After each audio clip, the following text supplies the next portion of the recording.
We are so privileged today to be joined by some phenomenal guests.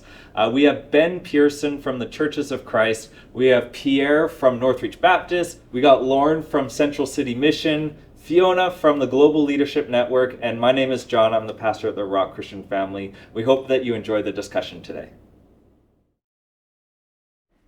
All right, well, welcome back to part 2 of our discussion. Again, thank you for joining us. And I wanted to start us off with an exercise, which I think would be really fun. So what I did is I went into Google, and I don't know if you know about Google, but they have those auto-fill. So you type in part of a statement, and then based on what people are searching in your location, it fills with what the rest of the question would be, okay? So we're going to start here with Pierre. Okay. Hot seat Pierre. Yeah. Here we go. Let's go. Mustache Pierre. Great hair Pierre. You must ask me, mate. I must ask you a question. All right. So I started with why do Christians, okay? And these are the top 2 results that came in. So number 1, why do Christians pray? Good. I think that's a good question, right? Well, Christianity is about a relationship with God. It's about, we believe that God created everything, and then we believe that Jesus came into the world and sacrificed himself so we can have a relationship with him. So Christians pray because it is a direct opportunity for us to connect with God and to pray and to talk with God. And so because of what Jesus did, we believe we actually have that ability to talk with God. And I love prayer because it's not so much about us, it's actually about God. When we pray, if we are able to realign ourselves with God. So it's just a conversation we have with God, and every day, it doesn't mean you have to just pray in the morning. You can pray as you're going. It's part of your life. Yeah. Our Bible talks about praying continuously, and so it's something that we can do where we can invite God into what we're doing, but actually God is already at work around us, and so we are actually then just acknowledging that he's working through us and in us and around us.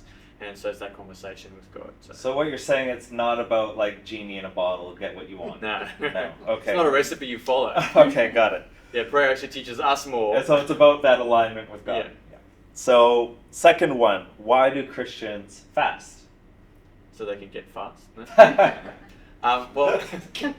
Lose weight. That's right. Yeah, that's right. Well, I think Amen. prayer and fasting is known as spiritual disciplines. And so for me, when I think about spiritual disciplines, I think about plants and how they grow. And if you have a structure behind plants, like a trellis, then it actually guides the plant and where the plant can grow to. And so similar, prayer and fasting are some of those disciplines that we can follow in our life that actually, the disciplines themselves aren't special, but what they produce and how they allow us to grow actually is God does the growing in us. But when we pray and when we fast, we said it aligns us with God. And so Christians fast as a way of stopping eating or drinking something. So praying and fasting from something could be an activity or it could be a food related thing. They do that as a way of every time they think about that item, think about their hunger, it actually reminds them about God. And so often when Christians are going through something really tough or they wanted to really invest time in prayer into something, they'll fast with that to actually remind them their dependency on God.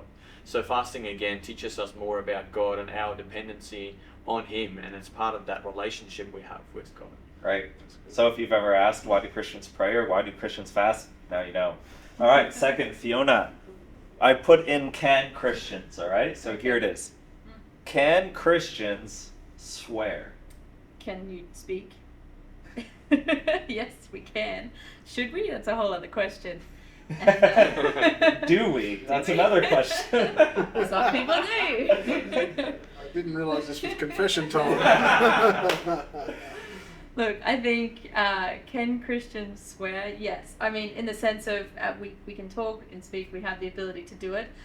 The heart behind why you're doing something like that is the part that you really need to talk about or question in your own heart. Like, why am I saying these things right now? What is the heartbeat or the purpose behind the words that are currently coming out of my mouth? Because, it talks about it in the Bible, that the words of my mouth and the meditations of my heart be acceptable in God's sight at all times. If Jesus was sitting right in front of me and I stubbed my toe, would I be whipping out the F-bomb then? I don't think so. Fired. So I think it really comes back to the heart of the matter, and that we wouldn't be led by a religious law or a strict this is how it has to be, but it really, again, it just comes back to that relationship matter. in our hearts and in our lives, always trying to put ourselves in a position to go, okay, God, you're in this, I'm with you, we're together. What's an appropriate response? Out of the overflows of my heart, The my mouth will mouth speak. speaks. Yeah. Yeah. So, thank you. Second, can Christians, don't know where this one came from, eat pork? Yes. Of I course. do. Yeah, I'm a laughing on bacon bacon. fan. Guys, we're safe. John said. I didn't know what she was going to John say said then. earlier when we were John's from Canada, obviously. He said earlier that if Christians could eat pork, half of Canada wouldn't be. All of Canada. All of Canada would not be Christian. Yeah. Look, again, this is a really interesting one for me because when you look at the Bible, and I love looking at the Old Testament and the New Testament and the way things, the nuances of how things work.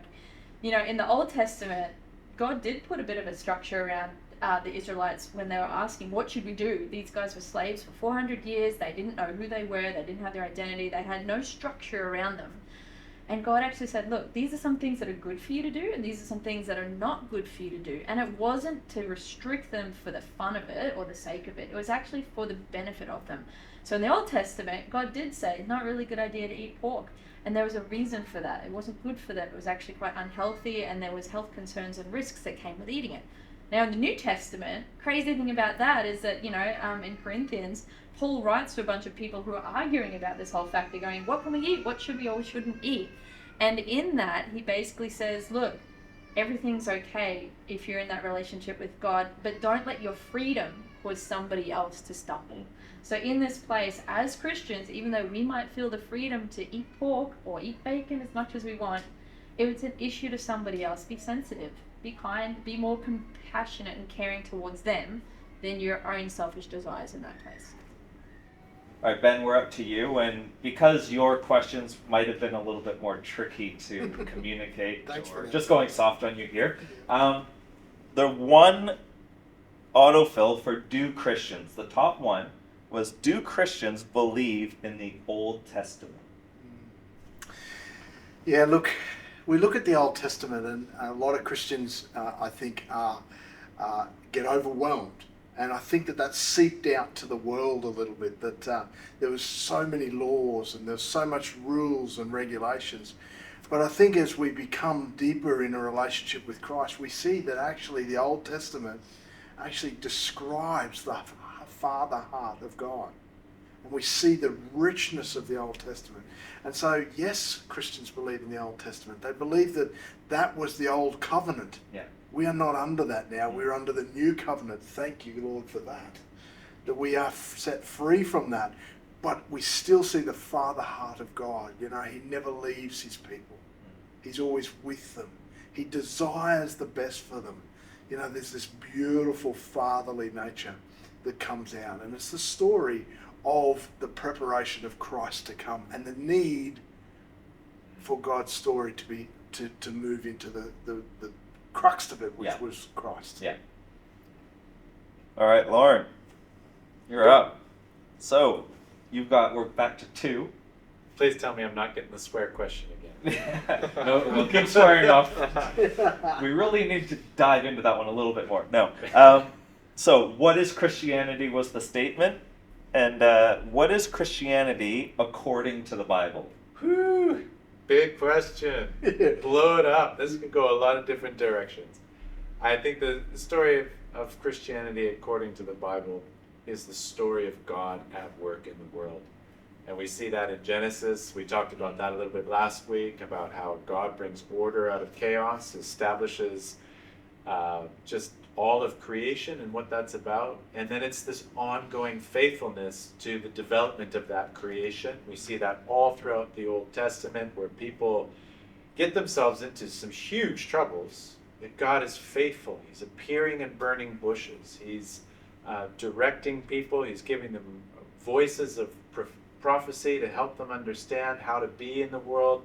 And we get to the New Testament, and it starts with these incredible recordings of this person, Jesus, who walked the earth, God in the world, at work, bringing healing, bringing redemption, bringing empowerment, and setting up a kingdom that is different to the ways in which human beings work. I think the Christianity of the Bible is helping people to see what it means to be a human being, what it means for God to be God, and how we can actually be followers of God in being participants in the work of doing what God is, being faithful to creation, bringing about healing, bringing about restoration, repairing relationships, loving one another.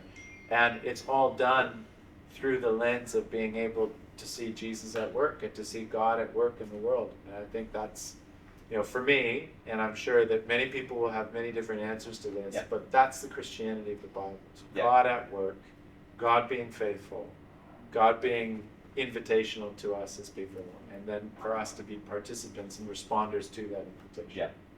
So your second question. Ooh, is it as good as the first one? Yeah, better. What is Christianity's core beliefs? Christianity's core beliefs is, again, another one where if you're going to ask people of a lot of different denominations, you're going to get lots of different, finer points to this answer. But at the end of the day, I think one of the things that unites so many different believers across many different denominations of Christianity is we believe that Jesus lived, that Jesus walked this earth, that Jesus was the representation of God. And of course, there's lots of different ways of describing that. But there's also an agreement that Jesus was accused, that Jesus was crucified, and he died. But there's also a consensus that that's not the end of the story, that Jesus resurrected. And because of that, there is an enduring kingdom. There is an enduring presence of God on this world. And for the diversity that we have culturally, theologically, that we have even across our denominations, it's essentially how are we faithful to the project of following Jesus in the time and the place that we have. Yeah, great. So thank you for playing What along. marks did we get? Oh, A+ for all of you. A+, yeah. Wait, so I didn't win? Wish I had No. teachers like you in high school. That's not You the could first A+ continue I've to Starting ever a got. minister to channel. your congregation. The reason why I wanted to play that game, and thank you for going along with it, is we can sometimes overcomplicate what it means to be a Christian or what it means to be a Jesus follower. We can overcomplicate it to people within the church that grew up following Jesus, but we can also, if people within the church don't have a clear answer of what it means to be a Christian, what hope do we have for people that are outside the church to understand, well, what is this really about? What is this Jesus thing? Is it Old Testament? Is it New Testament? Is the Bible one book? There's all these questions, and it can be really overcomplicated, and I just wanted to bring us back to what the basics are. What are the core beliefs like you just talked about? And if you read in the book of Acts, right, the Acts church, what was the Acts church communicating? There were no Christians up until this point, right? There were people who witnessed something extraordinary, but there were no Christians. Christian wasn't a term used in the Acts church. What was being communicated about what it means? Because it was something that was new, right? People had been living the same way for their whole lives, for generations and generations. Everything had been the same, and then all of a sudden, like we talked about last week, there's this upside down kingdom that was taking place. What were people communicating about what it means to follow Jesus? I think for me, the book of Acts is the story of God's people doing exactly what Christ had instructed them to do, which was to take up their cross daily. And I think about that in the light of the fact that, just a few years earlier from that time of Acts, they'd watched their Messiah get brutally put to death. And so if you had seen someone go through that, how would you respond? I don't know. For me, it's, would I go about doing exactly what he was doing? I might end up on the same place. But yet they did. They took up their cross. Recently, I sat with a dear friend of mine, a loving Christian guy who was diagnosed with a very dangerous diagnosis, terminal. And I said to him, it's just one day at a time. He said, I'm going to take up my cross. I'm going to take up my cross. And I think the message of Acts is exactly that. Today, I'm going to take up my cross. Whether that costs me my life, or whether that takes me to different parts of the world, where that leads me, where that guides me, what's going to happen to me, doesn't really matter. I'm going to take up my cross. And that's what I read in Acts, and it just inspires me. Yeah. Do you know what I love too? In the book of Acts, people are arguing. Like, some of the stuff they agree upon, some of the stuff they don't agree upon. They've got all these different perspectives because they're coming from all these different backgrounds and cultures. But the one thing that's bringing them all together is obviously Jesus and their love for him, but their commitment to relationship as well. And that's what I take away, is that we need to be 100% committed to one another in relationship. That we shouldn't let those things of offense or hurt or misunderstanding or whatever it is ever get in the way of real, true, life-giving relationships. And it's okay to disagree. It's okay to have your own opinion. It's okay to have different thoughts to everybody else. But it should not come at the expense of broken relationship. The first message that Peter gave in the book of Acts, and I'm just trying to put, Peter seems to be like the kind of guy that puts his foot in his mouth. Ben, I think you used that expression in a previous Talk It Out Tuesday that we did. But what they were talking about wasn't to be a Jesus follower or to join the way, isn't do not swear or don't eat pork or don't work on Sunday. What they were communicating was what they saw. It was the death and the resurrection of Jesus Christ. They weren't going into all the nuances of the different laws that you have to follow or the rules or the regulations of what it means.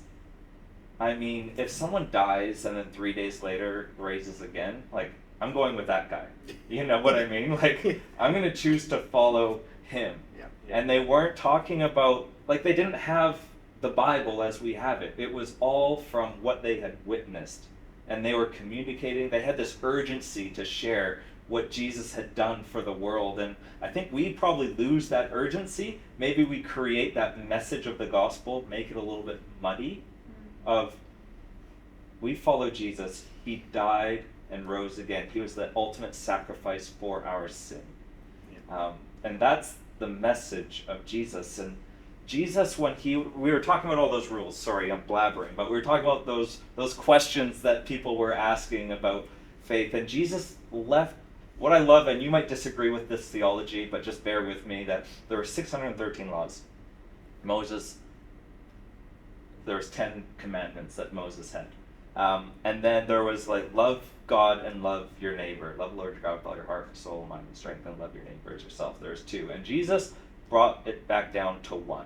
His new command. Up until this point, when Jesus was in his room with his disciples, Moses was the last person to give commands. People didn't just give commands. And he says, as I have loved you, this was his command, so you must love one another. If you want to know what it looks like to follow Jesus, it comes down to love. And there's this question that Andy Stanley poses in his book, Better Decisions, Fewer Regrets. And it's this: what does love require of me? In every situation that we're in, this could be if you're a Jesus follower or not a Jesus follower, it's a smart question to ask. But what does love require of me? Can you imagine our lives in 2023 if we lived our lives asking that question every single day in every single situation? When you are met with a coworker that you just don't get on with, or you're met with someone in the traffic giving you road rage, or someone's trying to take it, whatever it is, in any situation, what does love require of me? I think that's such a powerful statement. Let's not confuse it for people inside the church and outside the church.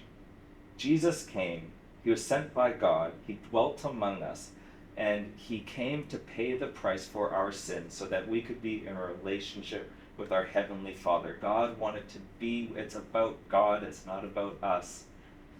And Jesus' command, the final command he gave, or his new command that he gave, was, as I have loved you, so you must love one another. That is how people will know that you are my disciples.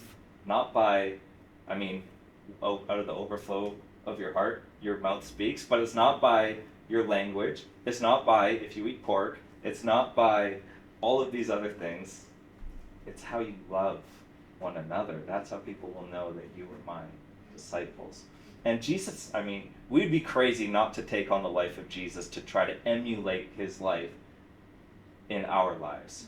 And as we look into 2023 this year, regardless of circumstances, because things are going to happen, regardless of what happens with your job, with your family, with your church, whatever it is, regardless of what happens, how can we make 2023 our best year yet? What can we do to navigate different seasons that are going to come our way? And so what I've asked you guys to do is come prepared for this, of looking at the life of Jesus. We can be image bearers of Christ, looking at his life. What are some key attributes or habits that he had that we can apply to our lives to make 2023 the best year yet?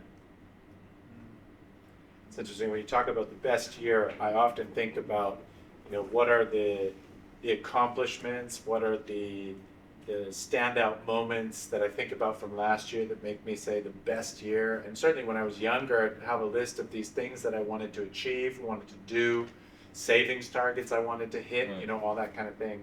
And as I've been reflecting on this question, I think that whole redefine as the best, it's like why have those things as the best as opposed to overflows from things that could happen? And if you're talking about the best year ever, you've got the creator of the heavens and the earth personified in Jesus, and you can get lost in a relationship with that. You get to know who he is. You can see him loving, and you talk about love and just infiltrating all parts of your life with love.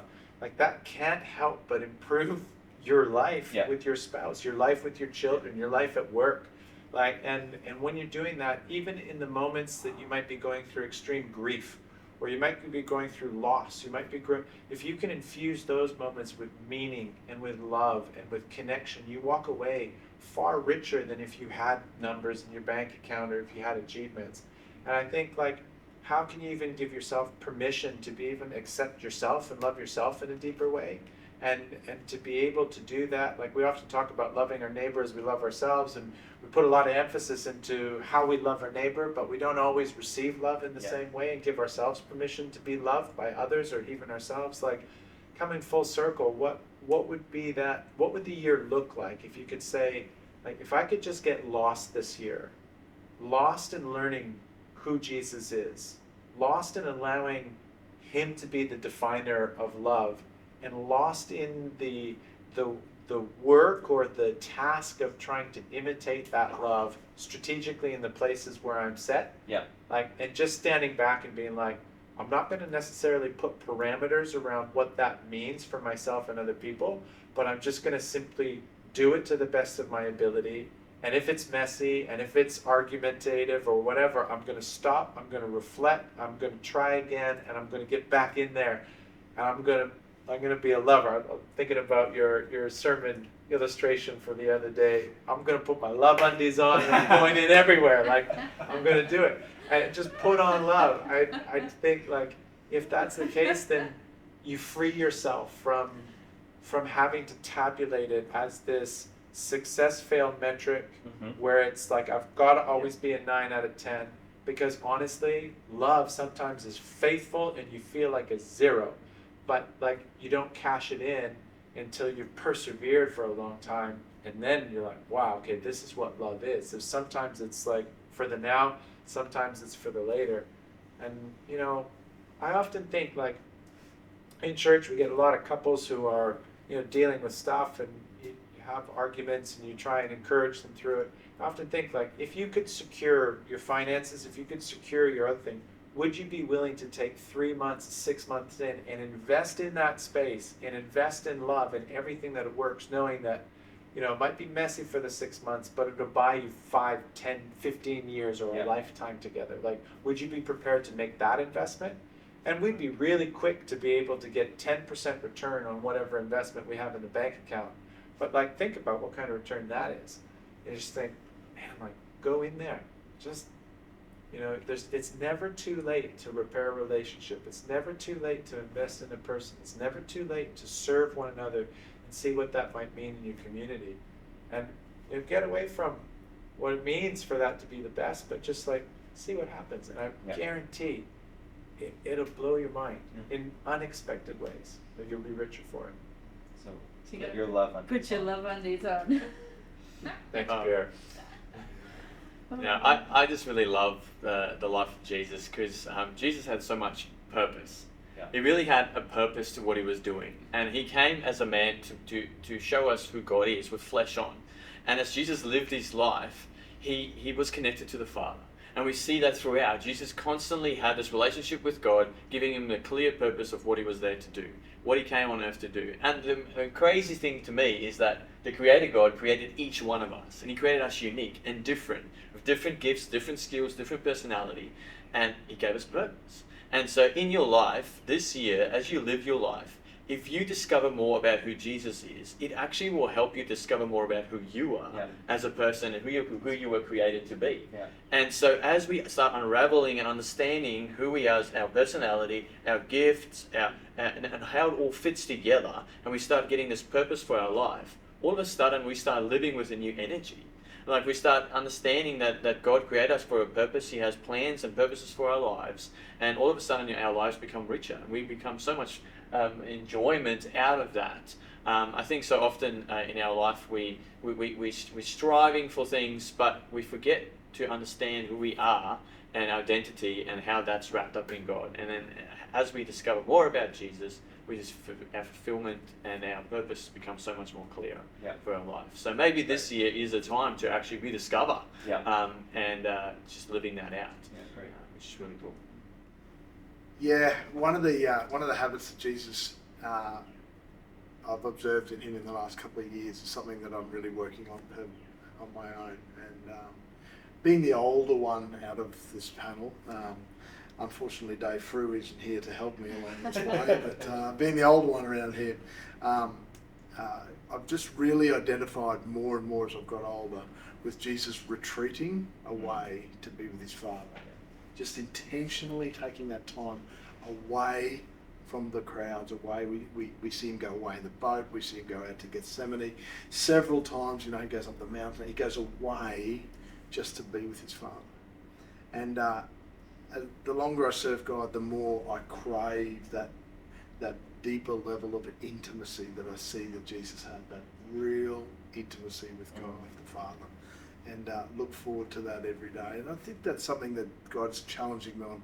He's certainly been doing it this year, and it's probably going to continue next year. Maybe that's something for you where your relationship with God has been the same for many, many years for people watching today. My encouragement to you is just come closer to him. Come closer to him. A few months ago, I remember just praying this prayer about not hearing as much as I used to from God. And he just said these words to me, just to my spirit one day, and I wrote them down and said, come closer to me. It wasn't about him coming closer to me, it was about me going closer to him. Yeah. And so my desire now is to come so close to him that I actually can feel his breath on the back of my neck. And that's my desire. And so I often think about that image when I'm walking the beach on my own. You fellas know where I live and I love walking the beach. I just sometimes think to myself, when I feel the breeze on the back of my neck, it's just like the presence of God right beside you. Just have that level of intimacy. For me, it's just about celebration. I think, John 10:10, I've come to give life and life to the full.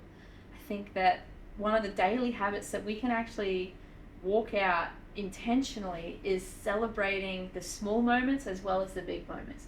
Celebrating the moments in our life that maybe might seem mundane, or maybe they're just not as big as what we would hope they would be, but capturing them and having gratitude in our heart, having gratitude for what is going on, because you can build up an incredible investment in the gratitude bank. That when things then sort of dip off or aren't going your way, you've got resilience and you've got that platform to keep going because you can see all the good that you've got, And I think that Jesus, he celebrated. He was a man who was a party goer. And for us, I want to be known as somebody who is not the life of the party just because, or the life of the party because I want the attention on me, but I want to be the life of the party because Jesus is the life of the party and he dwells in me, and what's in me flows out evenly and equally and lovingly. And I think for me, wherever I go, I don't want to be a party pooper. I want to celebrate. I want to celebrate what God's doing in my life and in the lives of others, and I want him to be glorified for that. So that's a daily habit, of gratitude. Yeah. And for me, Pierre, you talked about Jesus had a purpose. Like, he had a purpose. And everywhere, Jesus was often going places, right? He didn't just mindlessly walk around, he was going places. But no matter where he was going, Jesus was never uninterruptible. I think if we can get into that place where our schedules aren't so jam-packed, where we ignore the needs of, to be sometimes even like your children, right? That you're so busy with what you have to do that you think, "Oh, I can't deal with this right now. I'm busy. I got places to go, people to see." And if we can learn that habit of, Jason Perkins talks about walking at a pace of grace, where you have time in your schedule to be interrupted, where you can have undivided attention on the person that's in front of you and not think about the things that you have to get done, then you're going to be setting yourself up for success. And when I talk about success, often at the beginning of the year, we talk about the things that we need to get done, but we need to be focused on who we want to become. It's not about what we need to get done, it's about who we can become. Because it's the lead indicator and the lag indicators. The lag things of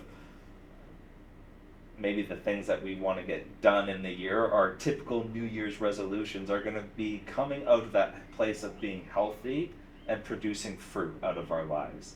And if we can look at the life of Jesus, emulate his life, look at how he lived his life, then 2023, regardless of what happened, is going to be great.